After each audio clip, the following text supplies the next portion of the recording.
Good morning, everyone. Thank you very much for joining us. And good morning to Congressman Gregory Meeks. We're honored and delighted to host you here.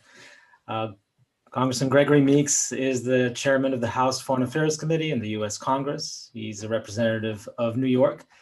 Previously, he first elected to Congress in 1998 and previously served in the New York legislature as a judge and as a prosecutor. Last month, he assumed the chairmanship of this influential committee in Congress, and we're truly delighted to have him join us in our conference today and give us a sense of his and Congress's priorities with regard to the Middle East. So welcome, Mr. Chairman. We're truly excited to have you and congratulate you on your new role. Thank you very much. It's good to be with you. I'm also joined by my colleague, Tamara Kaufman-Wittes, and I'll turn the floor over to Tamara for the first question. Thanks so much, Natan, and Chairman Meeks, welcome to Brookings. We're really thrilled to have you. Good to be with you. You are taking the reins of this committee at a fraught moment for American diplomacy. The last 4 years have been tumultuous for America on the world stage, tumultuous for our diplomats, tumultuous too for the relationship between Congress and the executive branch on foreign policy. So this is a new era, at least for now, of unified American political leadership. A new administration, a new committee, but this Democratic majority is narrow, especially in the Senate, so you may only have 2 years. And I guess our first question to you would be, what's your vision for seizing this moment? And in particular, whether that vision includes any priorities in the Middle East. Well, yes, let me first say good morning again, and thank you, and thanks to Brookings for the kind invitation to join you all today for this discussion. And I look at my role as chairman of the House Foreign Affairs Committee in a way that I've got to put certain priorities. But I need to say that I have to start by saying that there's no more important priority than restoring our State Department and building back our diplomatic workforce and capability, after the past few years.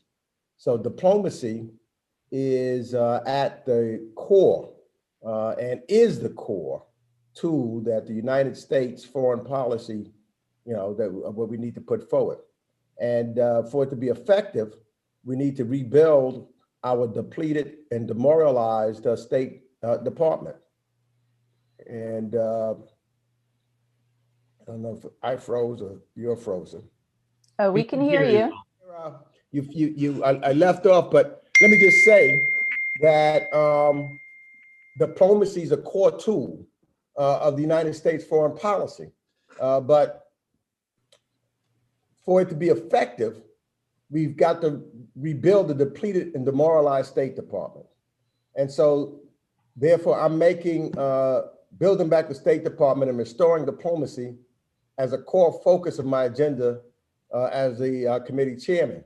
And I'm not just talking about internally and within the United States government, but internationally. So our diplomats should be at the forefront of confronting and solving the global crises, and need to work in a creative and courageous way with our allies and partners to prevent wars before they start and or end conflicts where they have been intractable.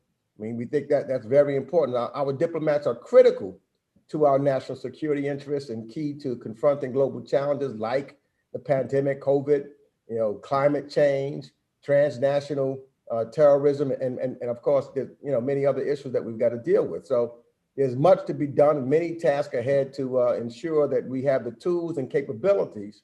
But I'll describe in a couple of ways I'm going to work that this committee is trying to tackle. And let me say this, and then I'll stop, because what I think is important is, we will be introducing a bill with advancing a new State Department authorization bill to modernize the department and provide important legal authorities to make sure that we're equipped to meet today's challenges and tomorrow's threats. I think that's tremendously important. It's unbelievable to me when you think about it. Congress has not passed a regular State Department authorization bill in almost 2 decades.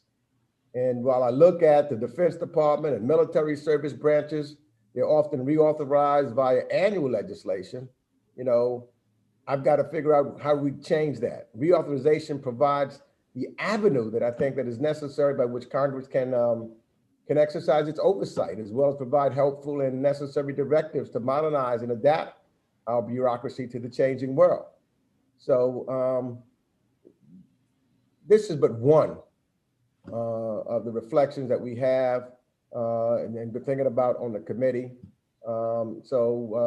I should let you know that we've wasted no time in that regards, because the fact of the matter is tomorrow morning, the committee will meet to discuss and advance this important State Department authorization bill.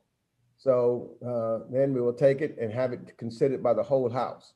So we're trying to make sure that we get that done and we're moving that way. And we're starting tomorrow on our markup to authorize the state authorization. Thank you, Mr. Chairman. You know, on Monday, Congressman Will Hurd, whom you know well, he spoke to our conference and he said that he expects you and Ranking Member McCall to present the most bipartisan Foreign Affairs Committee in years. And that's a noble aspiration, but we live in an extremely partisan era in Congress, but also in the United States more broadly. Can you give us a sense in terms of Middle East policy, where you think there is common ground for bipartisan work, especially with you and Representative McCall? Yeah, look, we met, in fact, we had dinner 2 nights ago, just having conversation of interest, trying to figure out areas where we can see things eye to eye and move. And one of the things that I think that's important that we can talk about is ending the war in Yemen. I think that we're figuring out how to get there. We both understand and recognize the humanitarian crises that is taking place, and how important it is, not only for the United States foreign policy, but in the Middle East, and for Congress to reassert our Article 1 authorities. We talk about how we got to make sure that the committee is vocal and stands up. We had a conversation about the history of the committee, that we were the second committee that the framers looked at. First was Ways and Means, and then was Foreign Affairs. So we're going to step up and exercise our collective work to try to see what we can do to stop this destructive war in Yemen that now enters its 6th year and remains the world's most humanitarian catastrophe. So I think that's one area that we can work on in the Middle East. I think that we've also talked about, and here's one of the few things that I agreed with the outcome of the Trump administration, maybe not necessarily how we got there, but the Abraham Accords. I think that's important. That's something that we can look at to try to make sure that we are getting the Gulf states involved in acknowledging that Israel has the right to exist, and try to change that with the Gulf states so that there can be some dialogue working there, and then there may then be ways to leverage to get more Gulf states a part of the accords, and to get and then to leverage to get the Palestinians at the negotiating table, and have both at the negotiating table, and figure out how we can move forward and get a real peace. I think that would be important. I think that we can work together on that. We're looking to do that. I also think that well, it's more difficult in trying to figure out, but how we deal with Iran. This is something that we've got to do with, and we're not quite there together at this particular point. But what I look at, and what I think is most important, is that at least he and I can have a dialogue and have a conversation, and try to make sure that we're attending more classified meetings together, which we started out doing also, so that we can at least hear the same facts, and then try to make sure that we can build upon what we do and what we can do collectively based upon those facts. We look to travel together once we can get back in the air and do certain things, because we both have the same viewpoint, that you get on the ground and you get to see and talk and ask questions of those on the ground, and then we can come back to make the policy decisions that are necessary to be made. So I think that there's various areas, and I think that we can be a very bipartisan committee. I indicated this State Department authorization bill is going to be a bipartisan bill. We work things through in that regard, and so we're going to continue to work in that matter. And I think that we can make a difference in the Middle East, which is a very hard region to deal with, by dealing with the facts and talking to one another and making some compromises. Well, thank you, Chairman Meeks. That is a vision to aspire to indeed. You spoke about Yemen, which, as you noted, has been a subject of strong bipartisan concern on the Hill. And you personally have been very strong and a powerful voice in your work to stop supplying weapons that Saudi Arabia has used to prosecute its war in Yemen, and in calling for accountability for Saudi Arabia in its relations with the United States. You know, President Biden announced recently that he was ending provision of offensive weaponry to Saudi Arabia for its operations in Yemen. And I think that for a lot of us, it's not clear exactly what that announcement means. So for you as chairman, have you and the committee gotten any clarity from the administration about what they are going to be withholding? And do you think that this step is enough, or should the administration be doing more? I think that one of the things that has to happen, actually, and what I want to make sure that the administration does, is what the prior administration didn't do, and that's bypass Congress, especially when you're talking about the selling of weapons, et cetera. So the administration needs to, so one of the things that I want them to do, and they've indicated that they will do, is before they go and they, selling some of the aggressive weapons that we had been selling to Saudi Arabia, and what he's talking about, stop selling them, et cetera, is to make sure that if they choose to, the same thing with, when we did, that's one of the things I did not like, the selling of weapons to certain of the Gulf countries, even to get them to do the Abraham Accords. So come to Congress, let us have a part and do what our jurisdiction demands that we do. And so I would hope that he's looking at trying to make sure that we ought to try to create, number one, fix and help the humanitarian aspect of it. So if you don't have those aggressive weapons that's being sold, we could open the doors for NGOs and others to come in to bring food and other resources to help, the civilians that are suffering, that are hungry, that need medical help. So I think that that's what the intentions are of the administration, and we're looking to do that. I think that also what we're trying to do is to try to get the people at the table so that we can negotiate and end peace. So the Hutu movement and the Republic of Yemen forces, we've got to make sure that we get them together so that we can resolve the issue and get back, stop the humanitarian crises, and get back to something where we can have a level playing field and create a government that will govern the people. That's, I know, is what the goals are of the administration. That's going to be also the goals of what we're trying to work with as far as the committee is concerned. Thank you, Mr. Chairman. I'd like to actually follow up exactly on this. You mentioned one area where there's not bipartisan agreement yet, and that's certainly on Iran policy. And there too, we heard the call for congressional involvement from the Republican side in the past. In recent months, Iran has been scaling up activity, just now downgrading the IEA's access under the additional protocol. All this, some suggest, creates urgency in Washington to act. Others would say that's exactly Iran's intention, to create a false sense of urgency where really caution would be in order. Where do you fall on this? How much urgency is there, do you think, for the Biden administration to reach a new agreement as they've intended to do? Well, I think what the Biden administration is doing is exactly right. He's meeting with our allies and trying to make sure that we talk to them first. The P5+1, that's extremely important because the way that I believe that you deal with Iran is with our allies. And when I talked to all of the reports that were out there previously, it was that while we were in the agreement, Iran was abiding by it. And they were not creating more or centrifuges, enriching more uranium or anything of that nature, that they did that after we left the agreement. And so we've got to have that conversation. I think that's important. I think it's also important then to talk about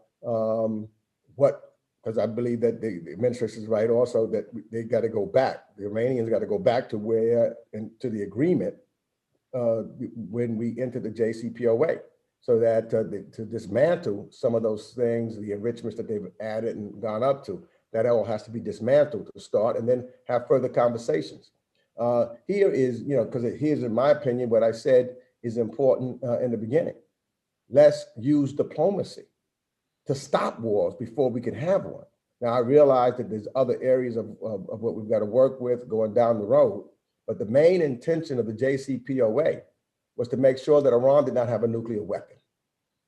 And we know that by us being out of the JCPOA, Iran now, because and they've announced to others that they are going to enrich certain levels, that they are closer now than they were when they were in the agreement. Now, we've got to make sure that we also look at extending and the sunset clause, and there's a number of other pieces of negotiation that has to take place.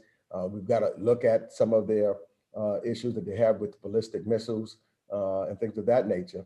But the way that you can control it and the way that I think that you approach it is just what I talked about, using diplomacy, working with our allies, and there should be, and I think that the Biden administration has done it also, making sure there's dialogue and conversation with the Israeli government. So he's talked to Prime Minister Netanyahu, and so he's trying to get all of the individuals in the region and all our allies from the P5+1 together. And that's the way that I think that we can prevent an escalation of hostilities as opposed to de-escalating it. It does sound as though that's not going to be a quick or easy process, however. So you feel that if it was easy, anyone could do it. But I think that the Biden administration, one thing I got to say, you got to remember that Joe Biden, 30 years in the Senate, and used to be chair of the Senate's Foreign Affairs Committee. So he knows that this is hard work. I've learned in the first few months being the chair of this committee, it's hard work and talking to individuals, but you got to be ready to do it. It's patience. It's easy to say, let's go to war. It's harder to say, let's figure out how we not go to war. And that's what's really important here. We know what at the end of this day, if someone does something that's irretractable and that puts everyone in danger, then if you do, at least you're going together in a collective way because you know what took place. But we've got to do the hard work. It's easy to say, let's just go in there and do something that's aggressive.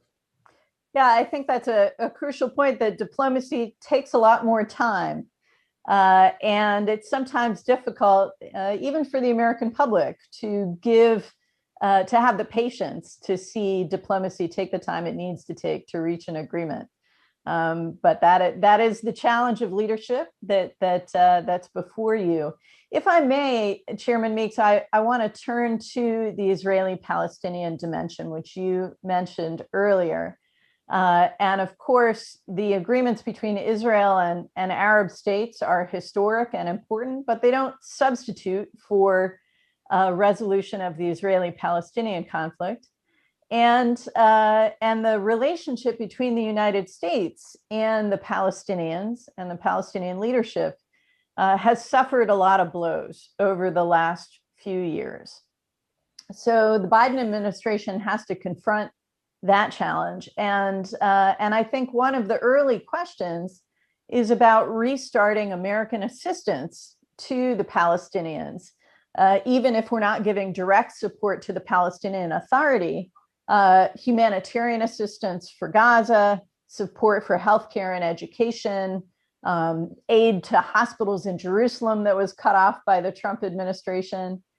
And so this is clearly a priority in our relationship and in our ability to leverage our mediating role in this conflict. But aid to the Palestinians has become such a bone of contention in Congress, not just over the last 4 years, but really over a decade or more.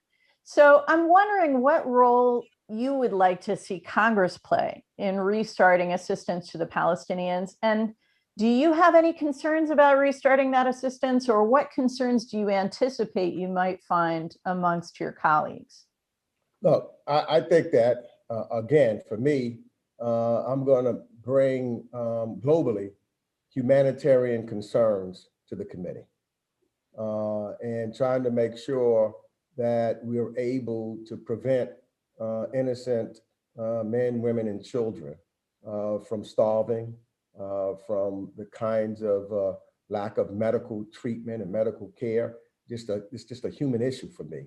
When I look at what's taking, so aid, we got to figure out how we can open those doors in that regards.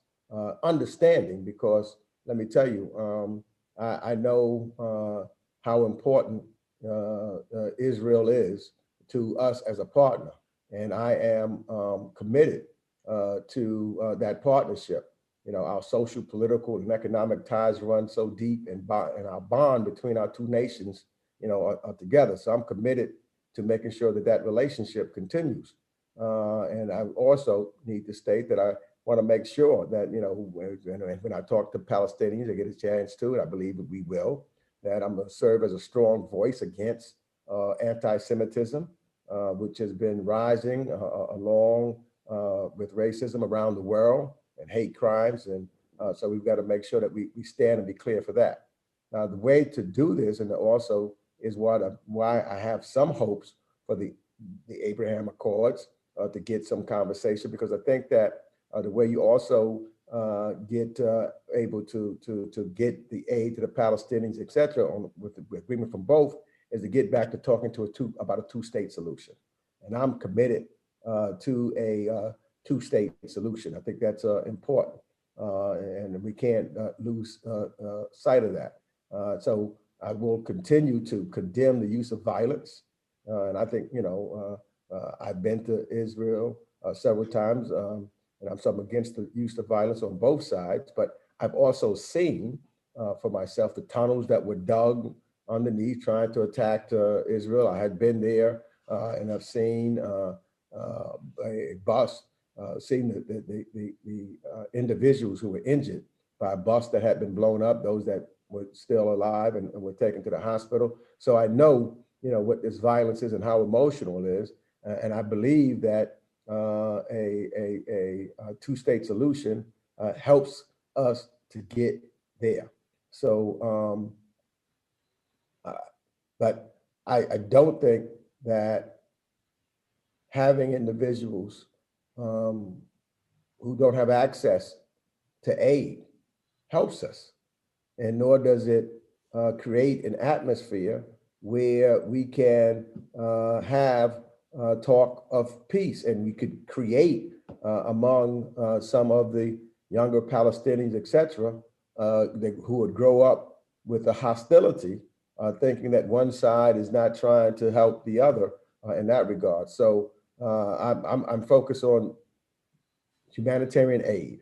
And I think that we do need to figure out how we do get humanitarian aid back to some of the Palestinian territories. Can I follow back to exactly on this point? You've in the past stated your strong support for two-state solution, and in particular when the issue of Israel potentially annexing parts of the West Bank came up, you referred to that as anathema to the two-state solution. You even suggested that perhaps aid should be leveraged to prevent that, although you made clear that the current MOU between the US and Israel is binding. We heard earlier in our conference that for some very prominent Israelis, annexation remains very much a strategic goal. And if it returns in the future, would you consider leveraging aid, about which Congress, of course, is instrumental, to prevent that? Is that on the table? Well, look, if you continue annexation, there's no two-state solution. There's nothing to negotiate. So I'm a firm believer that you have to stop annexation. I'm also a firm believer that Israel has the right to defend itself. And that's why I'm unequivocal in regards to support for the MOU, and that should not be touched at all.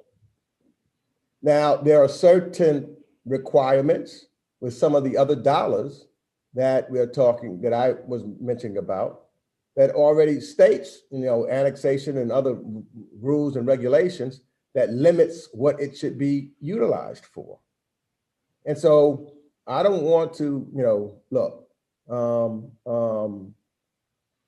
do anything, because as I said, I've seen some of the horrific acts of violence against the Israeli people. And I've seen, how we had to use, or they had to use the defensive weapons that we were able to put in, to stop the missiles from coming in. But I want to be clear to my friends in Israel and to Prime Minister Netanyahu in particular, that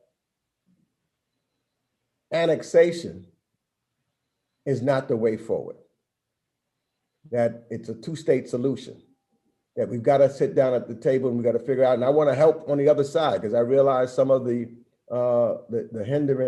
hinderings that the Palestinians have. So I want to make sure that I send a similar message, that we want a two-state solution. I also send the message that the MOU is in fact unequivocal.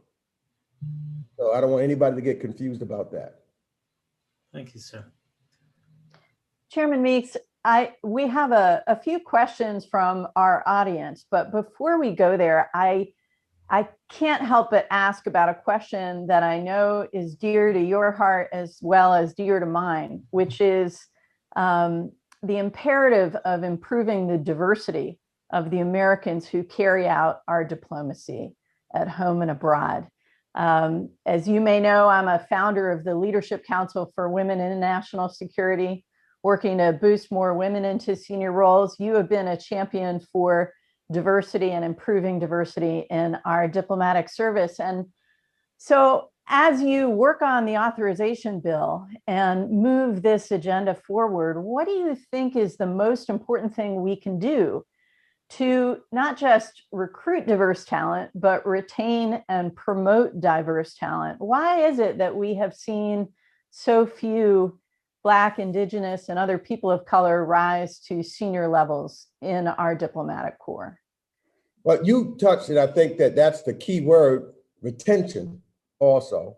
So we don't only start just at recruitment at the lowest level. So I think that we do have to get individuals in at the mid-level and up, and have grounds and show the rules that it's for promotion. Oftentimes that I talk to individuals who of color and women at the State Department, it seems as though the atmosphere in which they are in doesn't lend itself to them feeling that they can get promoted, as well as having a voice that is heard.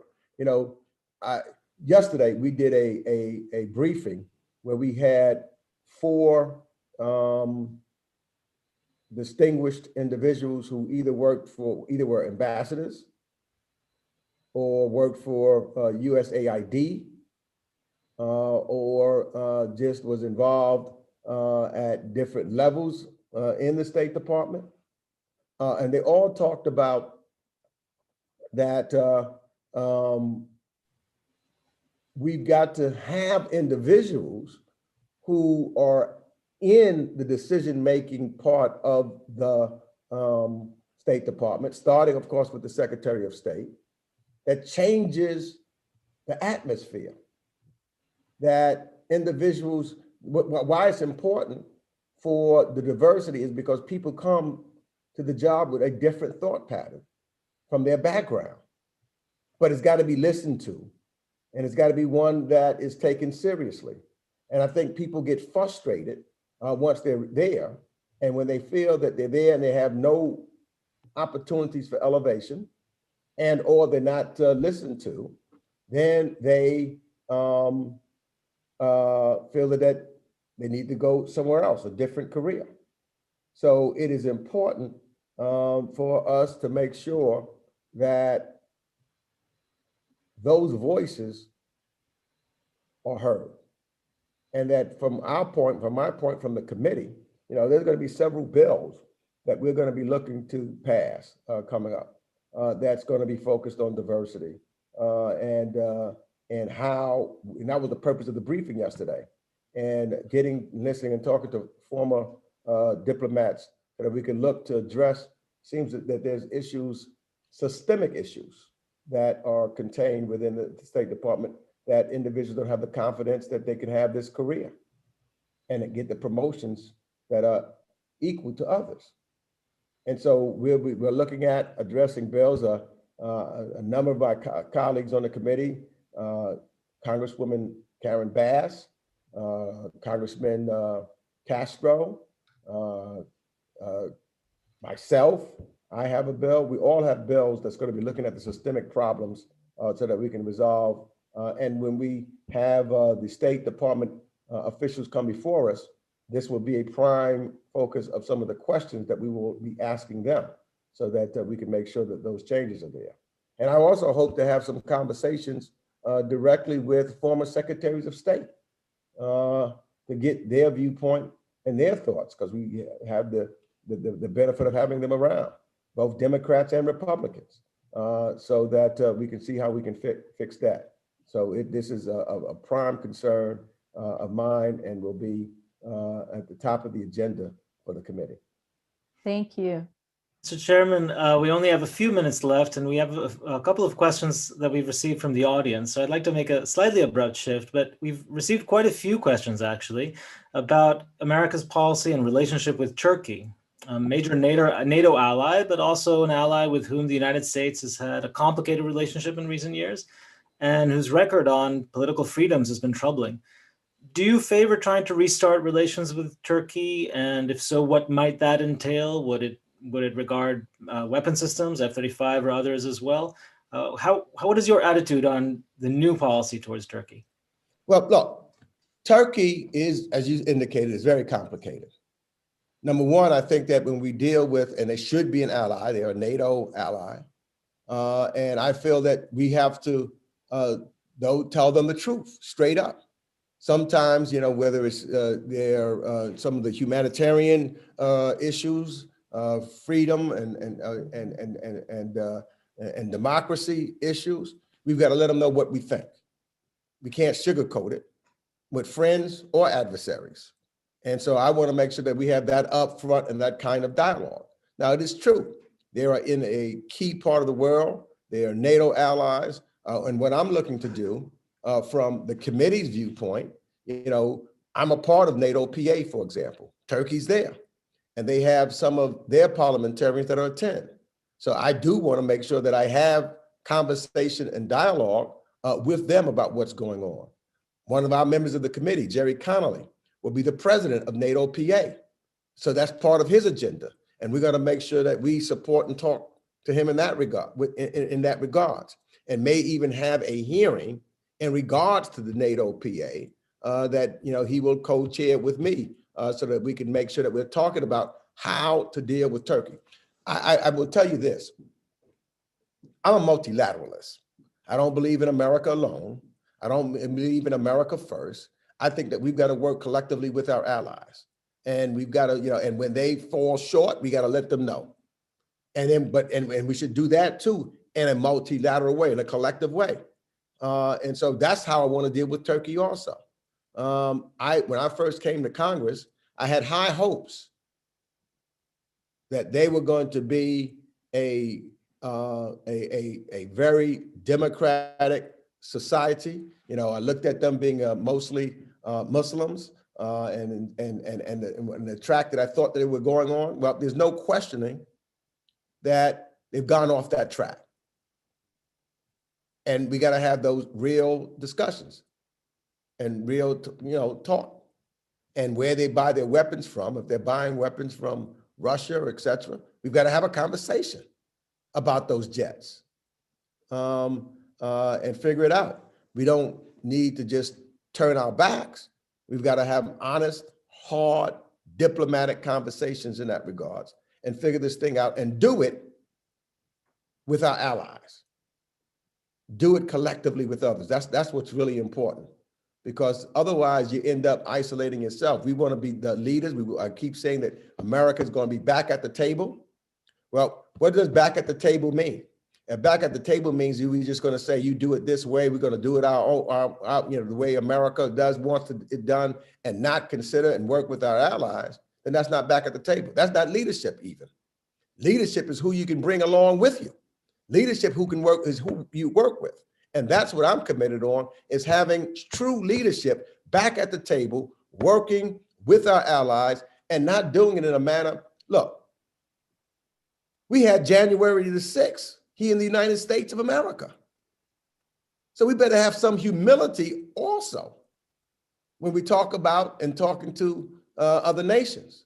But at the same time, out of January 6th, we made sure that we were there to do our constitutional duties and did not let it take us off the democratic track, which is something that we got to highlight also. Tremendously important. And that's how I think that we deal with Turkey. We've got other European allies that have fallen off the track. We've got to talk to them with our European allies who also want and believe that democracy is important to all of us. So that's how I think that we've got to deal with it.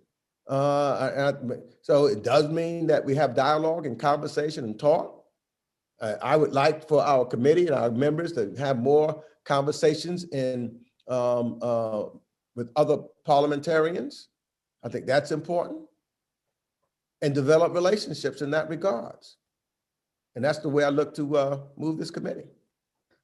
Well, Chairman Meeks, that is inspiring. And of course, you've got great tools, including things like the House Democracy Partnership to engage with parliamentary institutions in other countries. But to hear you say that it's imperative that we talk honestly with our partners about democracy is something that I really welcome and celebrate. I think one of the consequences of this past year in the United States has been that our struggle and the imperfections of our democracy have been on full display for the world, right? But our standing to talk about democracy abroad, I've always felt, doesn't come from our perfection, because our history is of imperfection. Our standing comes from our struggle, that we continue to struggle to realize our democracy. And as you said, the institution of Congress engaged directly to demonstrate how you move forward, even in the face of struggle.